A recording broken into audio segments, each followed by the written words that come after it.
My name is Allison Parker, 32, sitting at the corner of a white linen table at Le Bernardin. My sister Rebecca shoots me that familiar condescending look across crystal glasses. Dad checks his Rolex impatiently, while Mom maintains her practiced neutral expression. They have no idea who I really am. 8 years of pretending to be a nobody while secretly leading major federal operations is about to end with one innocent comment from a restaurant trainee.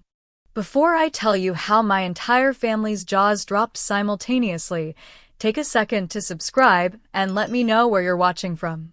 Trust me, you'll want to see their faces when they finally learn who I really am.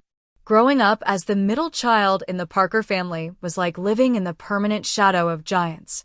Our New England home in Greenwich, Connecticut screamed old money and expectations, with its manicured lawns and colonial architecture that had graced architectural magazines. From the beginning, the script was clear. Parkers excelled, Parkers impressed, Parkers maintained appearances. My older sister Rebecca was the golden child from birth. With her perfect grades, perfect hair, and perfect planning, she sailed through Phillips Exeter Academy before collecting her education trifecta, undergrad at Princeton, MBA from Harvard, and now a corner office at Goldman Sachs by 35. Every Christmas card featured her latest achievement or exotic vacation, her smile as polished as her credentials. My younger brother Michael followed the family medical tradition, becoming the 4th generation of Parker physicians. Dad beamed whenever introducing my son, the neurosurgeon, at country club gatherings. Michael had the charm, the confidence, and the steady hands that made patients request him specifically at Massachusetts General Hospital. Then there was me, Allison Parker, the middle child who veered off script. Instead of an Ivy League acceptance letter, I chose State University for reasons my family could never comprehend. Such potential, wasted, Dad would sigh after too many glasses of scotch. Mom would squeeze my hand under the table, a silent apology for not defending me more vocally. After graduation, I told them I'd accepted an administrative position with the government. At least it's stable, Mom had offered weekly while Dad scrolled through his phone, conversation apparently over. What they didn't know, what I deliberately kept from them, was that I had been recruited directly into the FBI Academy at Quantico. The background checks, the psychological evaluations, the physical training that left me exhausted but exhilarated, all of it happened while they thought I was shuffling papers at some forgettable agency. For 8 years now, I've built my career in the FBI's cybercrime division, specializing in cryptocurrency fraud and dark web operations. Last month, I led the team that brought down the Rusecoin network, a sophisticated fraud operation that had stolen over $300 million from retirement accounts across 12 countries. The Attorney General personally thanked me, though that part never made the public briefings for security reasons. Why keep my career secret from my family? 3 reasons. First, operational security. Many of my cases involved confidential informants and undercover work. The fewer people who knew the details of my position, the safer everyone remained. Second, my family's dismissive attitude toward law enforcement. Dad once called it a career for those who couldn't think of anything better to do. At a dinner party, I overheard him telling his friends that real ambition would never settle for a government salary. Third, and I'm not proud of this one, I enjoyed it. There was something satisfying about being underestimated. While they pitted my administrative assistant position, I was flying to Interpol headquarters in Lyon to coordinate international operations. While they assumed I was struggling financially, I was receiving performance bonuses that had helped me quietly purchase my apartment outright. Our annual family reunion dinner had become something of a performance for me. Once a year, we gathered at an upscale restaurant, and I would nod and smile through hours of condescension. Rebecca would talk about her latest promotion. Michael would casually mention the paper he published in a prestigious medical journal. Parents would beam. I would become increasingly invisible. This year's dinner at Lo Bernardine wasn't supposed to be any different. I'd planned to deflect questions about my job with vague comments about government work and office responsibilities.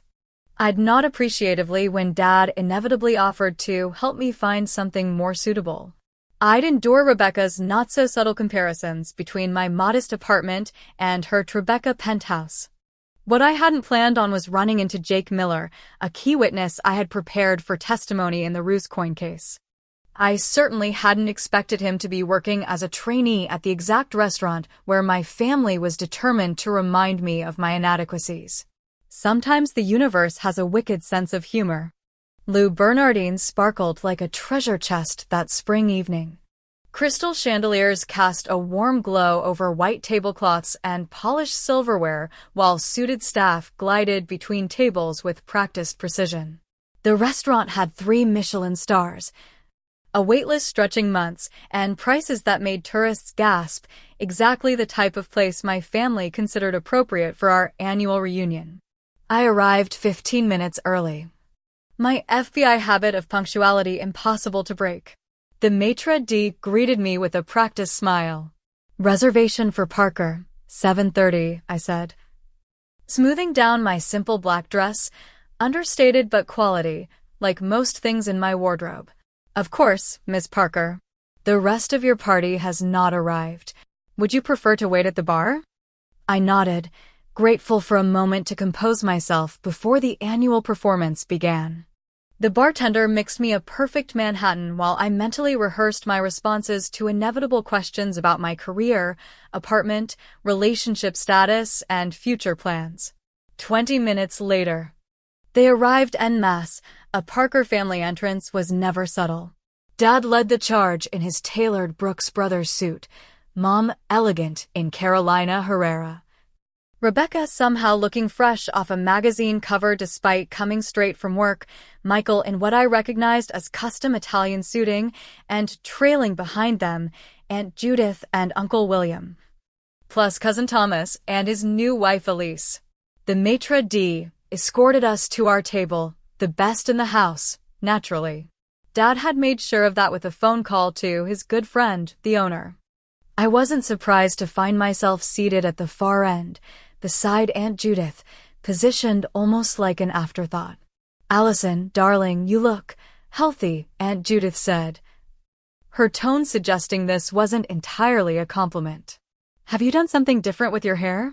"Just the usual cut," I replied, touching my shoulder-length brown hair that was admittedly more practical than fashionable. The initial conversation flowed like a carefully choreographed dance. Weather observations, traffic complaints, comments about the restaurant's decor, all the safe topics that preceded the inevitable status reports. Michael cleared his throat after the first round of drinks arrived. "I might as well share my news," he said, grinning. "Mass General has asked me to head up the new neurosurgical research department. Comes with a substantial budget and 3 dedicated research assistants." Predictable exclamations of delight followed. Dad clapped him on the shoulder. Mom clasped her hands together in that particular way that signaled extreme pride, and Rebecca raised her glass in a toast. "To Michael," she said, continuing the Parker tradition of excellence. Not to be outdone, Rebecca waited for the applause to die down before casually mentioning her own achievement. "Goldman has put me in charge of our new sustainable investment division. We'll be managing a $5 billion portfolio focused on renewable energy." More congratulations circulated while I sipped my drink and prepared for what was coming next. "And what about you, Allison?" Uncle William pivoted toward me, his tone carrying that particular inflection that suggested he was asking out of obligation rather than interest. "Still pushing papers at. What agency was it again?" "It's a division within the Department of Justice," I answered truthfully, if incompletely. "Must be fascinating," he replied with the enthusiasm of someone discussing carpet samples. "What exactly do you do there all day?" Before I could formulate a suitably vague response, Dad interjected. "Allison handles administrative matters. Very important work, keeping things organized behind the scenes." I suppressed a smile. thinking about the interagency task force I was currently leading, with 46 agents across 3 countries coordinating through me. "How's the apartment, dear?" Mom asked, clearly trying to change the subject. "Still in that studio in Rebecca paused dramatically. "Murray Hill, isn't it? I keep telling her she could get so much more space if she'd just look in New Jersey." "I like my neighborhood," I said simply. What I didn't mention was that my studio was actually a spacious 1-bedroom in a doorman building that I owned outright, thanks to performance bonuses and careful investing.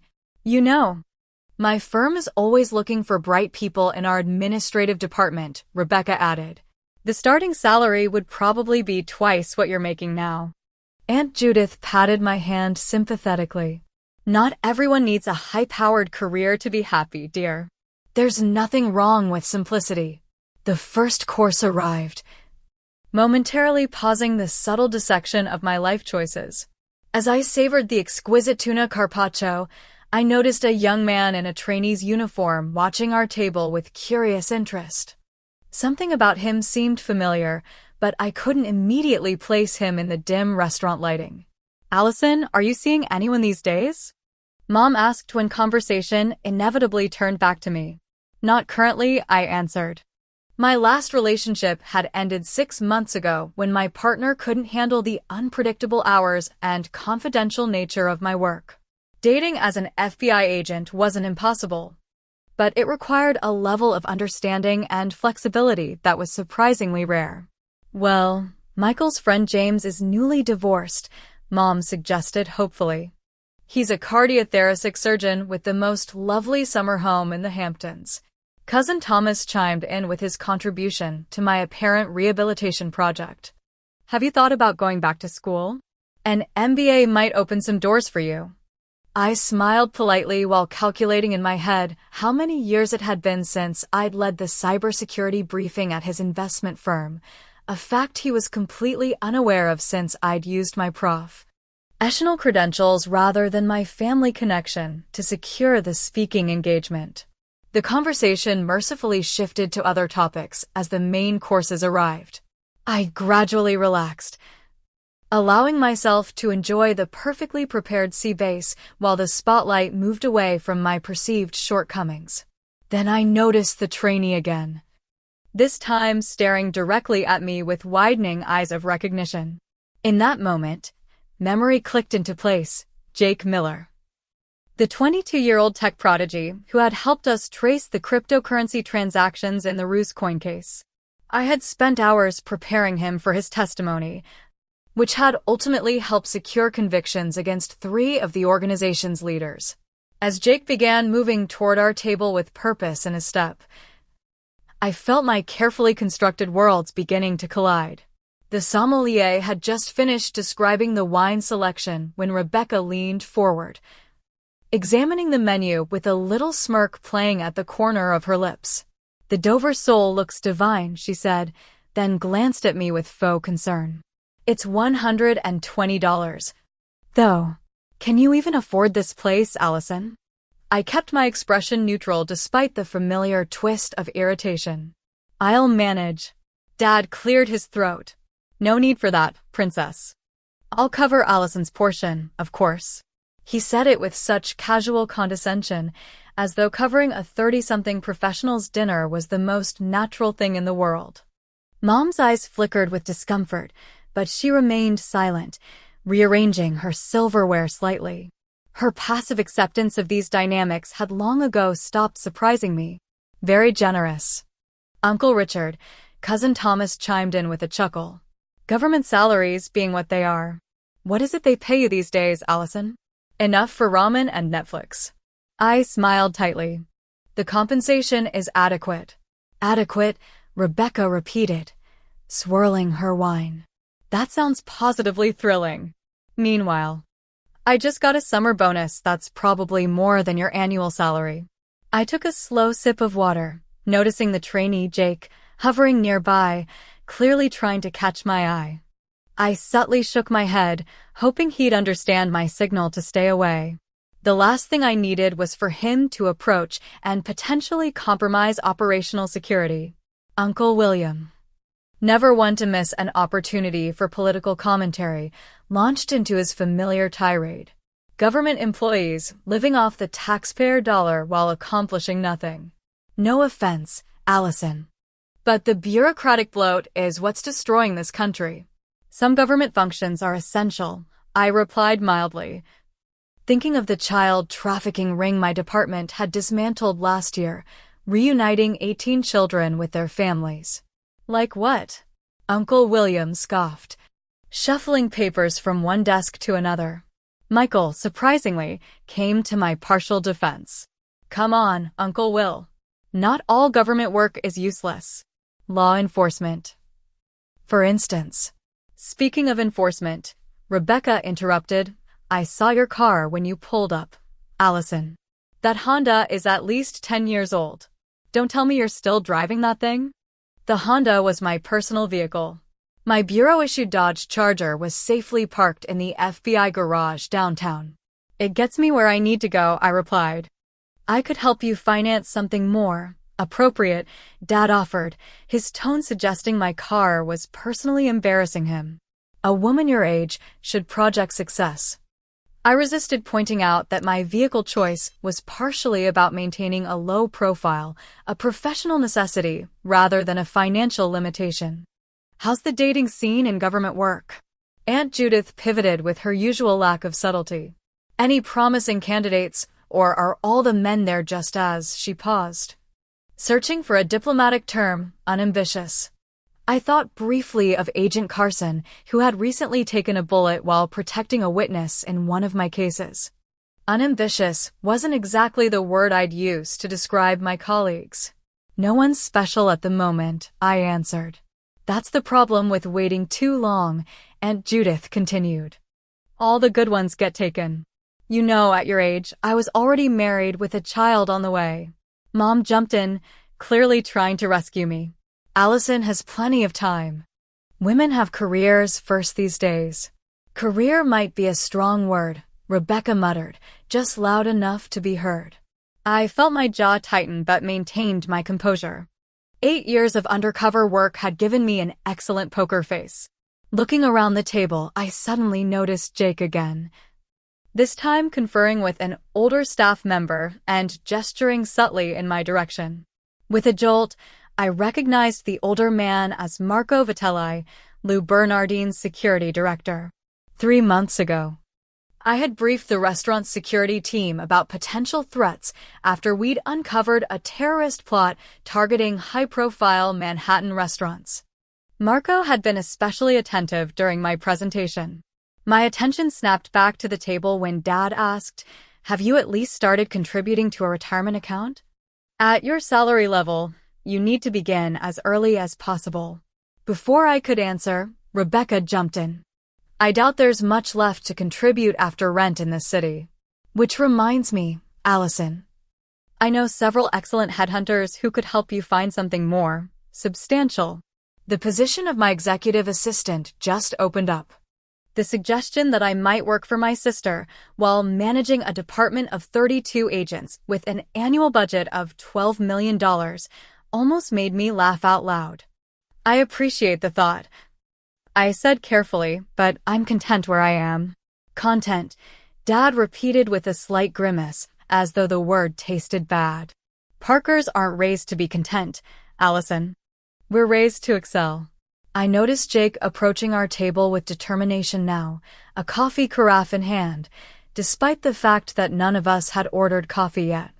Marco was watching from a distance, a knowing look on his face. I have my own definition of excellence, I said quietly, just as Jake reached our table. The moment of truth had arrived, and there was nothing I could do to stop it. Jake approached our table with the confidence of someone who definitely wasn't just a trainee carrying coffee.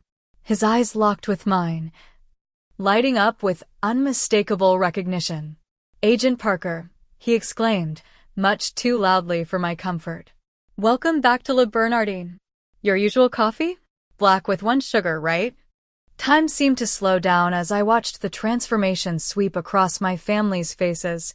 Dad, who had been mid-sip, choked on his water. triggering a coughing fit that turned his complexion an alarming shade of crimson. Rebecca's wine glass froze halfway to her lips, her perfectly manicured hand suddenly trembling enough to send ripples across the burgundy liquid. Mom's eyebrows shot up so dramatically they nearly disappeared into her hairline, her composed socialite mask cracking for perhaps the first time in decades. Michael's fork clattered against his plate with a sound that seemed to echo in the sudden silence that had fallen over our corner of the restaurant. Aunt Judith's mouth formed a perfect O, while Uncle William's face progressed rapidly from confusion to disbelief to something approaching respect. Cousin Thomas blinked repeatedly as if trying to reboot his brain, while his wife Elise, who had barely spoken all evening, suddenly looked at me with new interest. Thank you, I managed, professional training kicking in despite my internal panic. Coffee would be great. Jake, completely oblivious to the bomb he had just detonated, continued cheerfully. The whole team still talks about how you tracked down that Rusecoin ringleader through the encrypted messaging app. Absolutely brilliant work. Dad's coughing intensified. Mom mechanically patted his back while keeping her wide eyes fixed on me. Is the international operation complete now? Jake asked, pouring coffee with the casual air of someone discussing the weather rather than classified FBI operations in front of my stunned family. Last I heard, you were coordinating with Interpol on the Swiss accounts. Perhaps we could discuss this another time, I suggested firmly, using what my colleagues called my command voice. Oh! Jake's face fell as realization dawned. Oh God. I'm so sorry, Agent Parker. I didn't mean to. I should have realized this was personal, not. He gestured vaguely with the coffee pot, mortification replacing his earlier enthusiasm. It's fine, I assured him, though it very much wasn't. Thank you for the coffee. Jake nodded frantically and backed away from the table, nearly colliding with another server in his haste to escape. The silence at our table stretched to an unbearable length. 8 pairs of eyes stared at me with expressions ranging from shock to bewilderment to dawning comprehension. Rebecca finally broke the silence.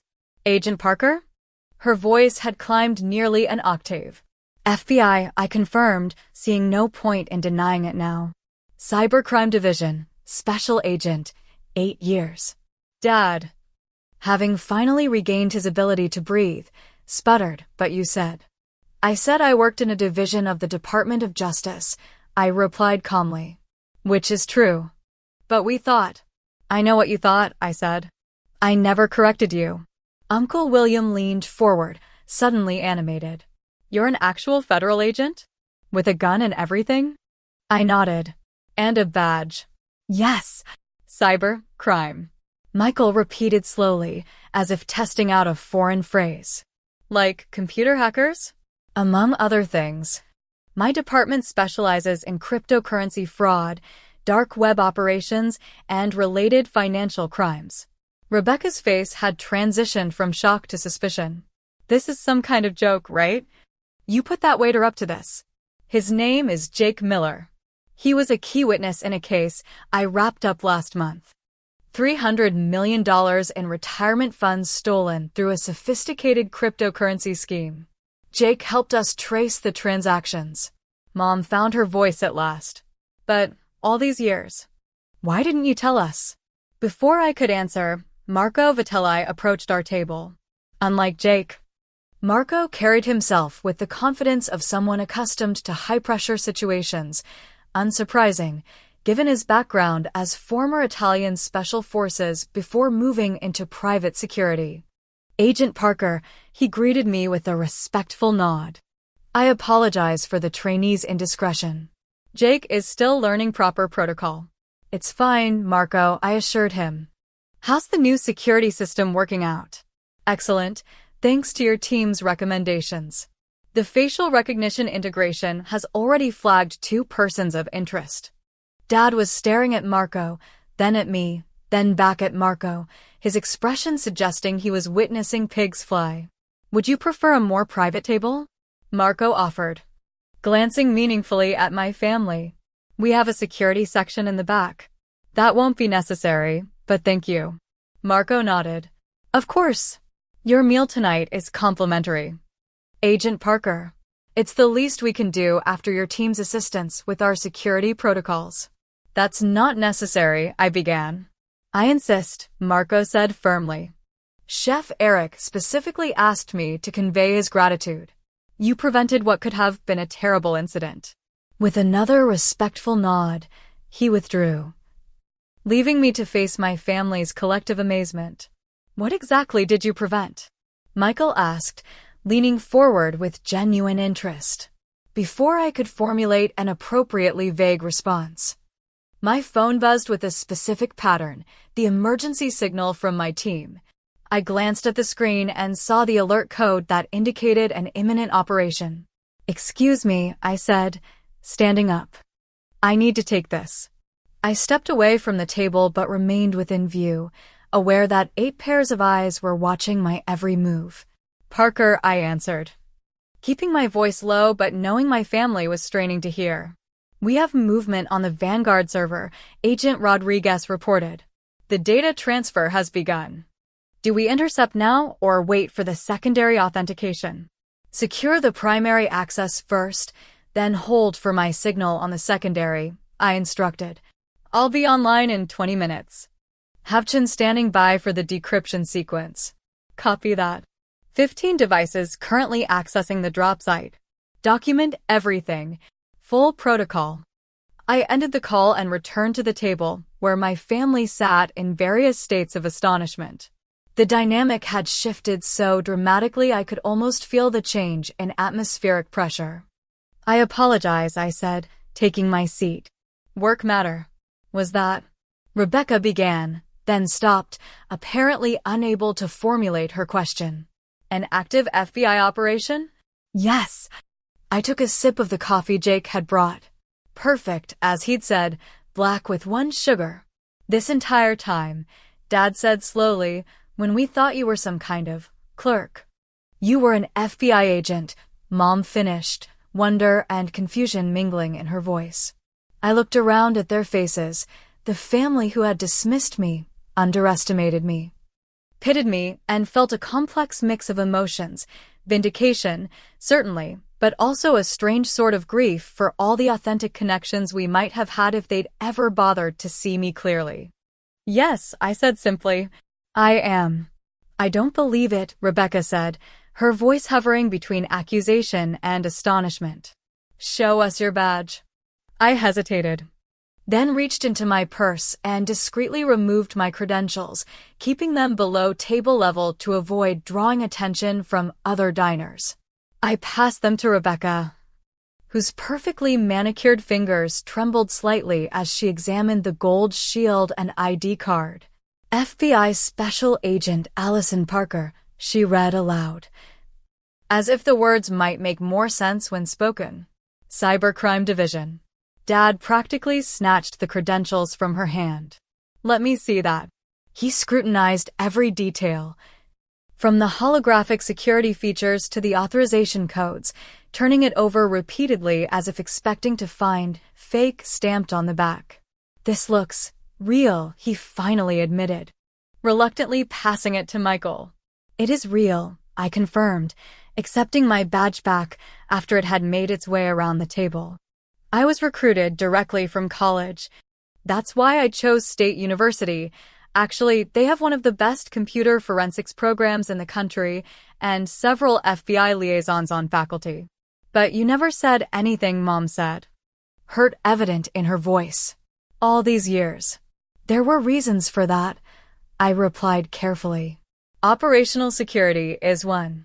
Operational security, Uncle William repeated. The same man who had been denouncing government employees just minutes earlier. My God, Allison, you're actually fighting crime. That's accurate if somewhat simplified. The Ruse coin case, Michael said thoughtfully. I read about that in the Wall Street Journal. $300 million stolen from retirement accounts. That was you. Me and my team. I clarified. We have excellent analysts and field agents. Your team. Dad's eyebrows nearly reached his hairline. You lead a team? I'm the special agent in charge for cryptocurrency fraud operations, I explained. I oversee 32 agents across 3 offices. Rebecca's wine glass landed on the table with more force than necessary. You're a department head? At the FBI? I nodded. With actual authority? People report to you. Yes, Rebecca. People report to me. She fell back against her chair, momentarily speechless, a rare state for my articulate sister. Jake reappeared at the table, this time accompanied by an older man in chef's whites whom I recognized as the executive sous chef. Agent Parker, the chef said warmly. Chef Eric sends his personal regards. We've prepared a special dessert selection for your table. That's very kind, but unnecessary, I began. We insist, he said. Your work with our security team was invaluable. This city is safer because of agents like you.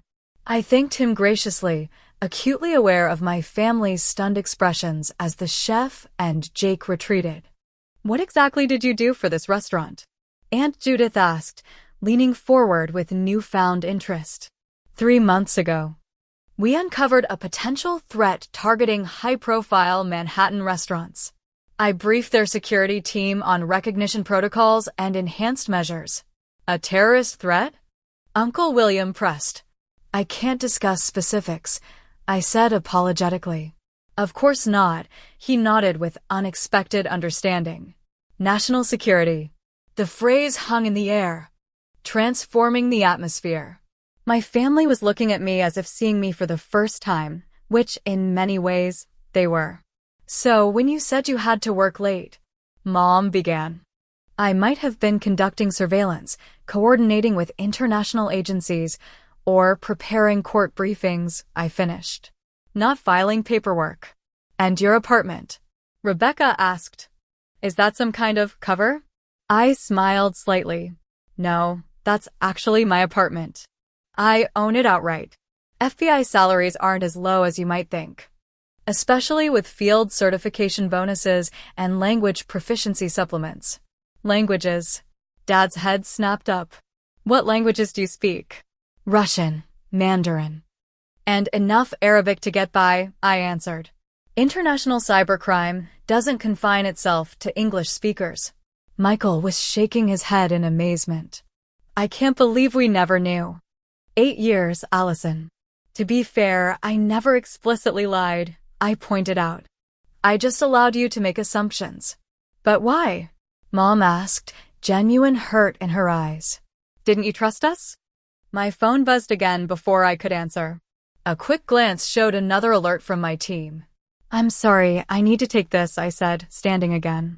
I moved a few steps away, aware that my family was making minimal effort to pretend they weren't listening. Parker, I answered. We've isolated the primary access point, Agent Rodriguez reported. Singapore server is live.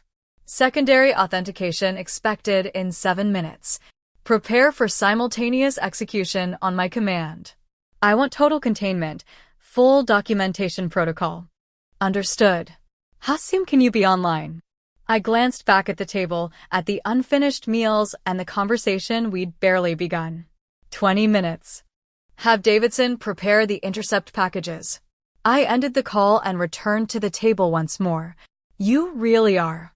Dad trailed off, seemingly unable to find words. A federal agent in the middle of an operation, I confirmed. I apologize, but I'll need to cut dinner short. We're tracking a major data breach in real time.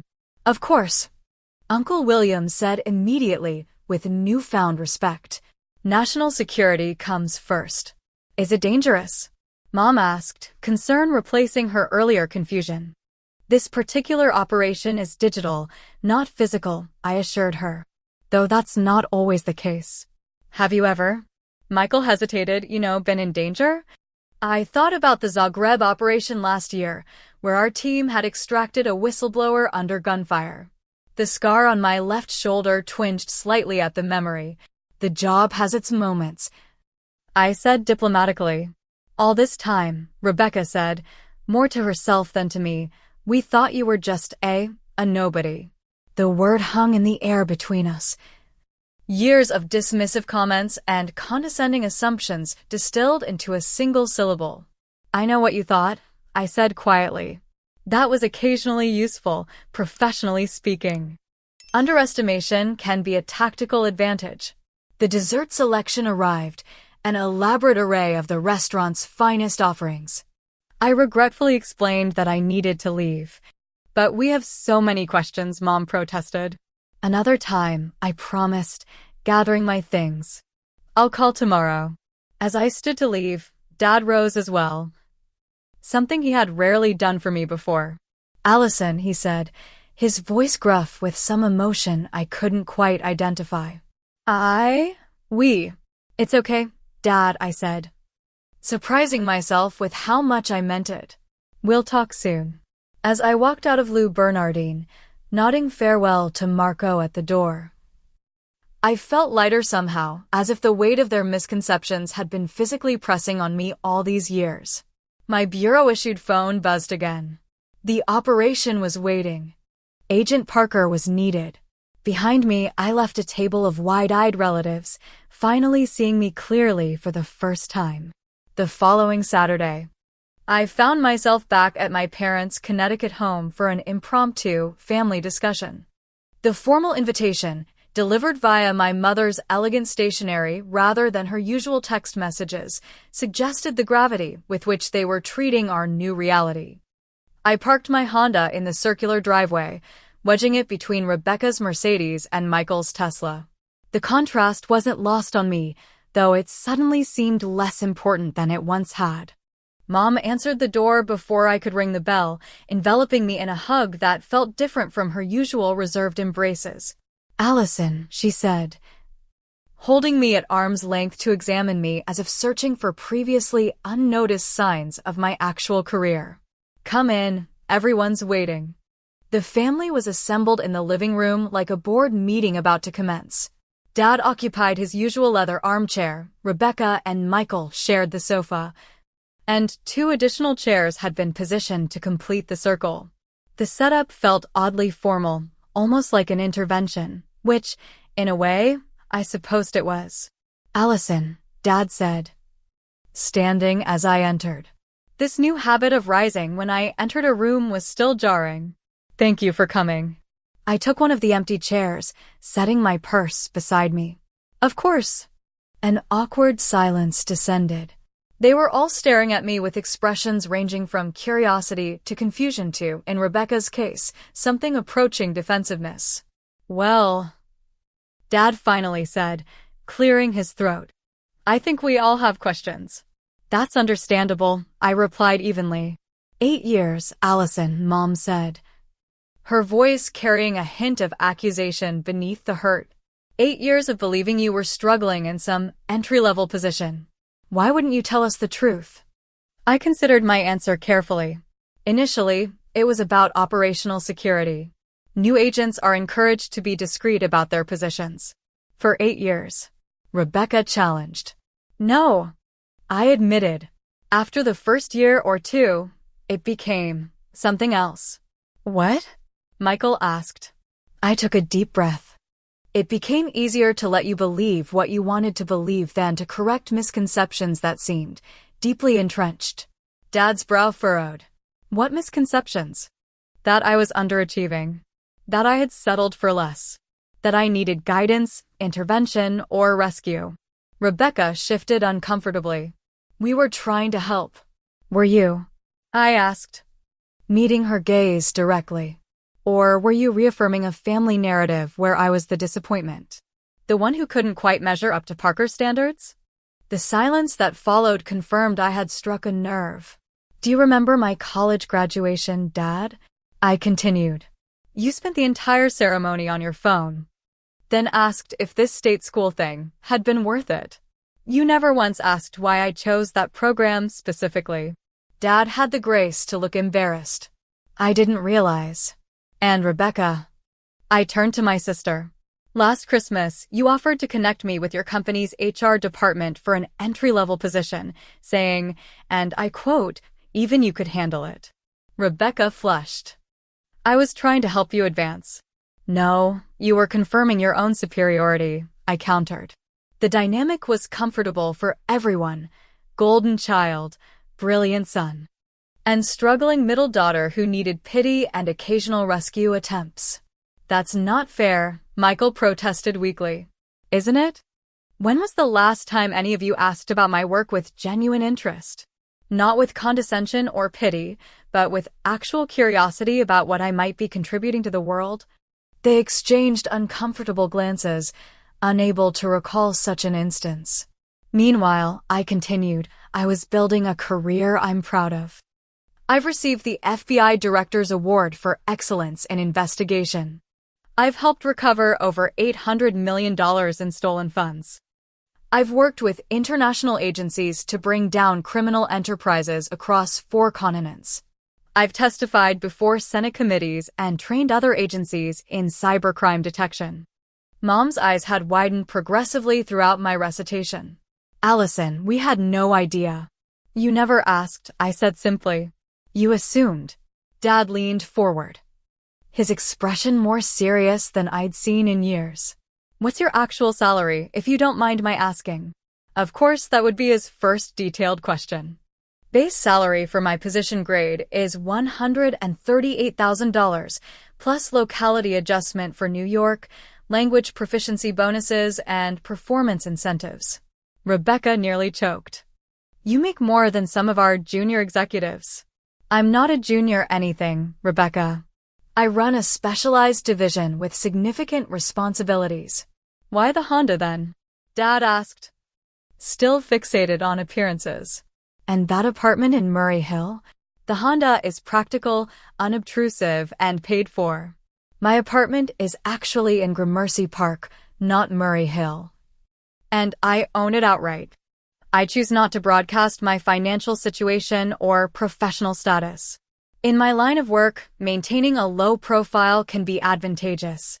Have you really been in dangerous situations?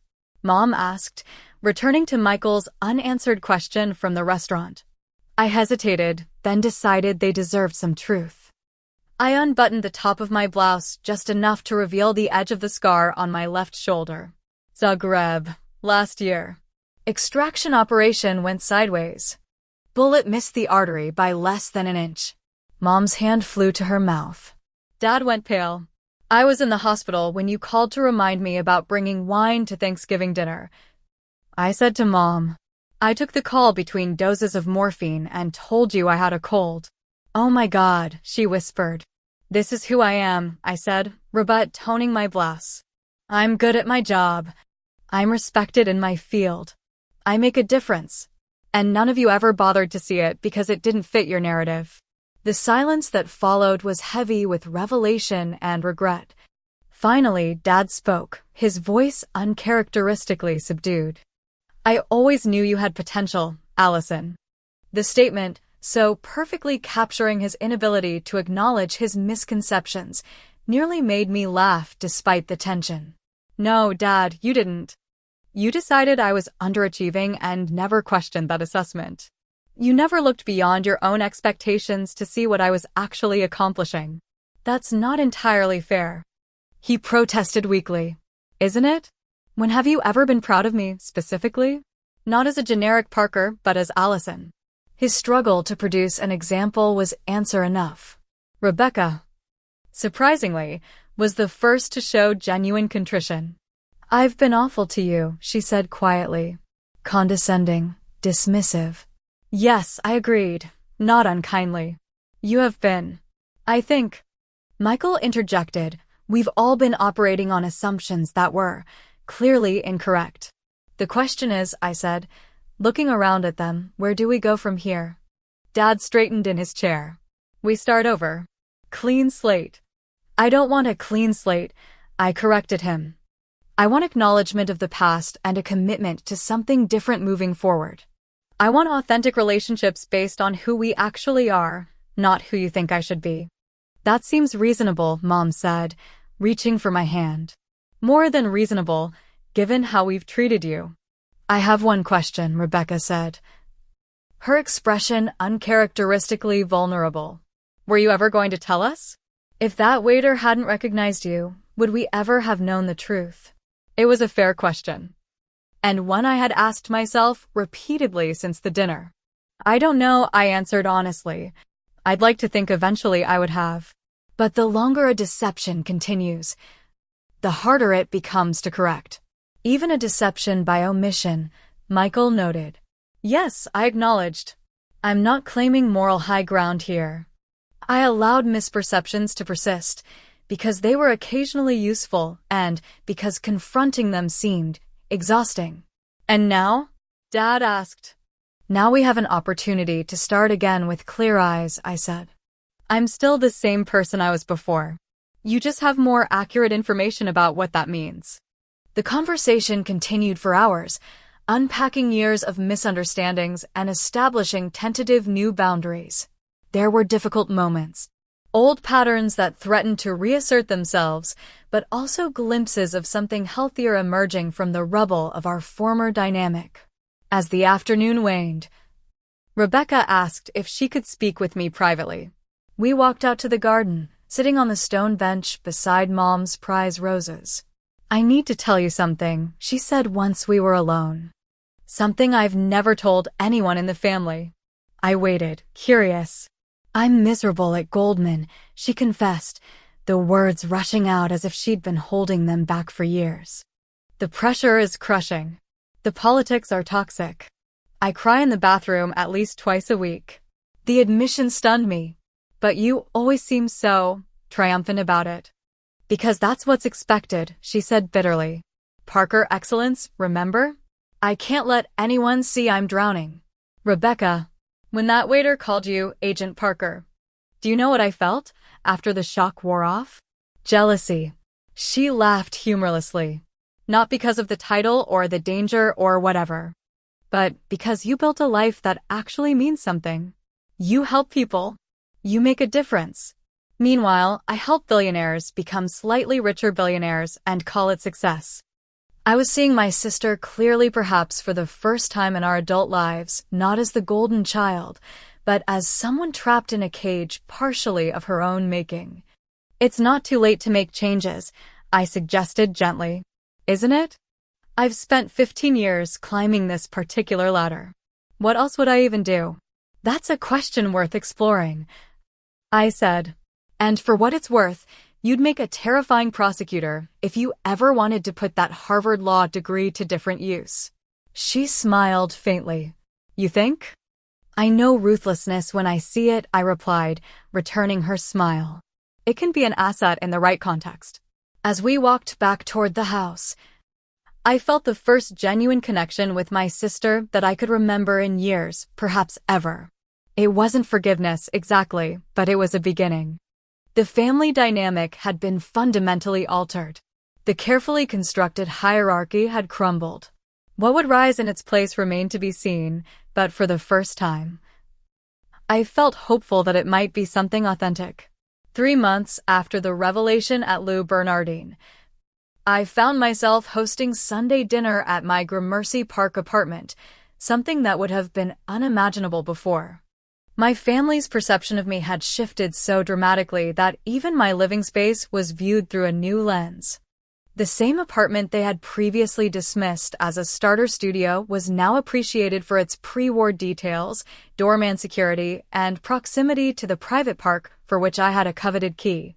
This crown molding is original, isn't it? Mom asked, admiring features that had always been there but somehow invisible during her previous visits. 1928, I confirmed. Arranging a platter of appetizers. The whole building was renovated about 15 years ago, but they preserved all the architectural details. Dad wandered over to the bookshelf where my awards were displayed, no longer hidden away in the bedroom closet. He picked up the glass plaque bearing the FBI Director's Award for Excellence. This is really something, Allison, he said, examining it with genuine interest. What exactly was this operation that warranted such recognition? The Black Shield case, I explained. A ransomware attack that targeted hospital systems across the Northeast. We managed to recover the decryption keys without paying the ransom and identified the entire network behind it. I remember reading about that, Michael chimed in. Wasn't there a concern about patient data being compromised? That was their leverage, I nodded. We recovered all of it before any personal information could be sold. The conversation flowed naturally into the various aspects of my work that I could discuss, with questions that reflected actual curiosity rather than obligatory politeness. The change was still somewhat disorienting, like stepping into an alternate universe where my family had always valued my contributions. Rebecca arrived last, having texted earlier that she was coming from a meeting with a nonprofit legal center. Following our garden conversation, she had begun exploring options outside of investment banking, starting with pro bono work during her weekends. The changes in her were subtle but noticeable, a softening around the eyes, slightly less rigid posture, more genuine smiles. "Sorry I'm late," she said, handing me a bottle of wine. "The asylum cases are taking longer than expected." "No problem," I assured her. "We're just getting started." As we settled around my dining table, a genuine antique I'd purchased with my last performance bonus, I couldn't help but reflect on the transformation of our family dynamic over such a short period. Dad, who had spent years barely listening when I spoke, now asked detailed questions about my cases. Mom had stopped suggesting eligible doctors and lawyers, instead expressing concern about my safety in genuine rather than performative ways. Michael had consulted me about upgrading his hospital's cybersecurity protocols, acknowledging my expertise in an area where he was merely competent. Even Uncle William had undergone a remarkable conversion from government critic to proud extended family member, apparently telling everyone at his country club about his niece, the FBI agent, with only minor exaggerations of my role. The most profound change, however, was with Rebecca. Our newfound honesty had opened a channel between us that I hadn't realized was possible. We'd begun meeting for coffee weekly, gradually replacing decades of competition with something approaching genuine sisterhood. "I have some news," she announced as we finished the main course. "I've given notice at Goldman." Mom nearly dropped her wine glass. "What?" "I've accepted a position with the Manhattan District Attorney's Office," Rebecca continued, a nervous smile playing at her lips. "Starting next month, I'll be prosecuting financial crimes." "But your career, all those years," Dad began, his old reflexes briefly resurfacing, "were valuable experience that makes me uniquely qualified to understand complex financial fraud," Rebecca finished firmly. "I'll be taking a significant pay cut, but the work will actually matter." The pride I felt for her courage was unexpected and genuine. "That's wonderful, Rebecca." "I have my little sister to thank," she said, raising her glass in my direction.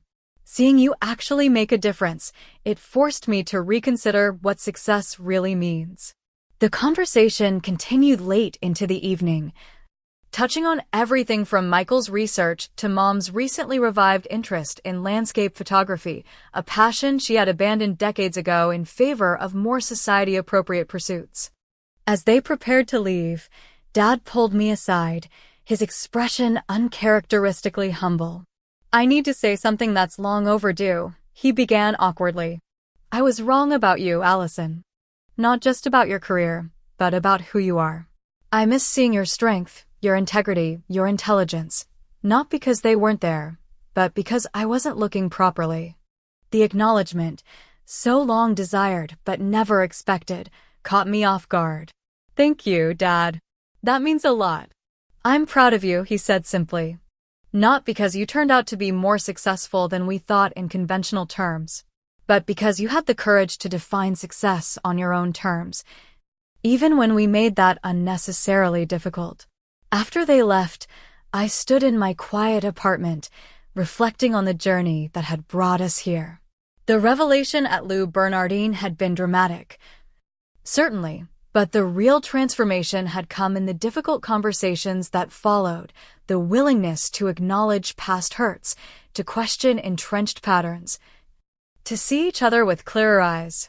For years, I had allowed my family's underestimation to define our relationship, using their misconceptions as both shield and excuse. While their assumptions had been unfair, my silent acceptance of those assumptions had contributed to the dysfunction. True change had required courage on both sides, their courage to admit they had been wrong, and my courage to finally be fully seen. I realized that the lesson extended far beyond family dynamics. How often do we allow ourselves to be defined by others' perceptions? How frequently do we choose the comfort of low expectations over the vulnerability of being truly known? How many authentic connections do we sacrifice at the altar of appearances and assumptions? The most profound freedom comes not from hiding who we are, but from having the courage to be seen, completely, honestly, without pretense or performance. The relationships worth having are those that can withstand that level of authenticity. As I stood there in my apartment, no longer a secret agent in my own family, I felt a sense of peace that had eluded me for years. The path forward wouldn't be perfect. Old habits would resurface. Old wounds would occasionally reopen. But we had taken the first steps towards something genuine, and that was worth celebrating. In the end, the greatest revelation wasn't that I was an FBI agent rather than an administrative assistant. It was the discovery that authentic connection requires both the courage to be seen and the willingness to truly see others, a lesson that had changed not just my family's perception of me, but my understanding of myself. Have you ever felt underestimated by those closest to you? Or perhaps you've realized you've been underestimating someone important in your life. Share your experiences in the comments below. Your story might help someone else find the courage to be seen or to see others more clearly. Don't forget to like and subscribe if this resonated with you. And share with someone who might need this reminder that being underestimated can sometimes be your greatest strength until the day you choose to reveal who you truly are. Thank you for joining me today, and remember, the most powerful revelation is the one that transforms not just how others see you, but how you see yourself.